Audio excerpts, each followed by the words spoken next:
परिजनों ने युवती को मृत्यु होने की जताई थी शंका, युवती मिली जिंदा। थाना सुरीर के अंतर्गत एक लड़की को मारकर जलाने के मामले में एक नया मोड़ ले लिया है। आपको बता दें कि थाना सुरीर के पिंकी के भाई नरेश ने थाने में रिपोर्ट दर्ज कराई कि मेरी बहन को कुछ लोग अपहरण कर ले गए हैं और मारकर खेत में जला दिया है। लेकिन आज एक वकील के जूनियर ने पिंकी और उसके साथ उसके पति को जब देखा तो वह चौंक गया और उसने तुरंत ही अधिवक्ता को बताया पिंकी अभी जिंदा है। तुरंत दोनों को एसएसपी के सामने पेश किया, जिसके बाद पिंकी ने सारा मामला विस्तार से बताया। पिंकी ने कहा कि मैंने कालीचरण के साथ 6 मई को कोर्ट मैरिज कर ली है और मैं अपने पति के साथ खुश हूँ और अपने पति के साथ रहना चाहती हूँ। पिंकी ने बताया कि उसके भाइयों ने जो थाने में रिपोर्ट दर्ज कराई है वह गलत है और मैं जिंदा हूँ, इसके लिए मैं आज एसएसपी कार्यालय आई हूँ। कि कहाँ की रहने वाली हो? जी। अच्छा, आपके भाई का कहना था कि आपका अपहरण कर लिया और हत्या कर दी है। ऐसा कुछ नहीं हुआ था, मैं अपने पति के साथ गई थी अपनी मर्जी से। तो आपके पति की कैसे बनेगी? आपने शादी की? कोर्ट मैरिज की थी मैंने। और फिर मैं अपने लड़ाई हुई थी घर में भाइयों में, तो वहाँ से मैं भाग गई थी। जो भाइयों ने जो रिपोर्ट लिखाई है वो झूठी है, वो सही नहीं है। ऐसा कुछ नहीं हुआ। ये आप कहाँ के रहने वाले हो और ये क्या मामला है? नौजील के रहने वाले हैं जी। ये सिंधन शादी करी थी और भाइयों में झगड़ा हो गया तो ये चली गई थी मेरे पास से। मैंने उनके भाइयों से उनसे भी कही थी कि मेरी एक बार बात करा दो, वो करा दो, नहीं कराई। मेरी कोई बातचीत नहीं हुई जिस दिन से मेरे घर से गई है।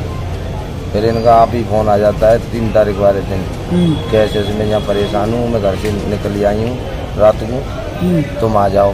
मुझे जब भी विश्वास नहीं हुआ। फिर दोबारा कॉल आई जब मैं आया था घर से, जी आपने आप गली में निकल आई, मैं रोड पे था, आप मेरे साथ बैठ के चले जाए। इनके भाइयों ने आरोप लगाया है कि आपने दरवाजा खुलवा के और रात में इनको लेके गई हो। ऐसा कोई मैटर नहीं है साहब। क्या आप वहाँ इसके ननिहाल विद्युत कर्मी बनकर के गए थे? नहीं गए थे, सड़क बैठा रहे थे। ये तो आप आई थी घर से।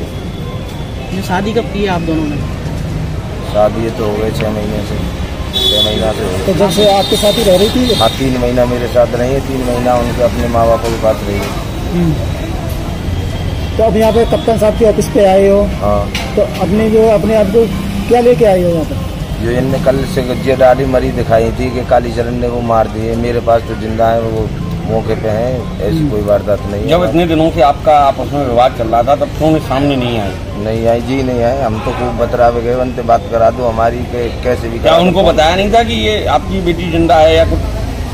जी नहीं बताई थी, पर हम जानकारी नहीं ना हमें। जब हमने मोबाइल पे देखी। आप कहाँ रह रहे थे अब तक? हम बल्लमगढ़ रह रहे थे। बल्लमगढ़ ये साथ थी जब की आपके? हाँ। नाम है मेरा। कल एक न्यूज मैंने पब्लिक ऐप के माध्यम से देखी थी तो पता चला कि ये मेरे क्लाइंट थे दोनों रूम में। तो इसके भाई ने, पीड़िता के भाई ने एक प्रार्थना पत्र दिया था कि लड़की को कालीचरण ने घर से उठा कर हुआ करके और ख़त्म कर दिया और उसकी डेड बॉडी भी जिंदा जला दिया है। तो वो बाट देखने के बाद में एसएसपी साहब की बाट देखी थी, उसके देखने के बाद में मैंने तत्काल इनको फोन के माध्यम से सूचित किया। तो आज मैंने बुलाया है और एसएसपी के श्रीमान जी के समक्ष की प्रार्थना पत्र दिया है कि दोनों सुरक्षित हैं और इनके साथ में इस तरह की कोई घटना नहीं घटी है जो इसके भाई ने या परिवारीजनों ने प्रार्थना पत्र दिया है। ये दोनों सुरक्षित हैं। इस वक्त वरिष्ठ पुलिस अधीक्षक मथुरा के कार्यालय पर उपस्थित हैं। मैं अधिवक्ता, ये भी दोनों मेरे साथी हैं, पीड़ित और उसका पति कालीचरण। वकील साहब, ये समाचार पत्रों में ये खबर प्रकाशित हुई थी तो किन साक्ष्यों पे हुई थी, क्या मानते हैं इसको? ये तो हमें नहीं कह सकते कि इनके भाइयों ने जो प्रार्थना पत्र दिया है वो किस आधार पर दिया है, बिना जांच किए हुए कोई गलत प्रार्थना पत्र दिया है। हो सकता है कि कोई अन्य घटना घटी हो वहाँ पे। हम इस बात में कोई टीका टिप्पणी नहीं करना चाहते हैं।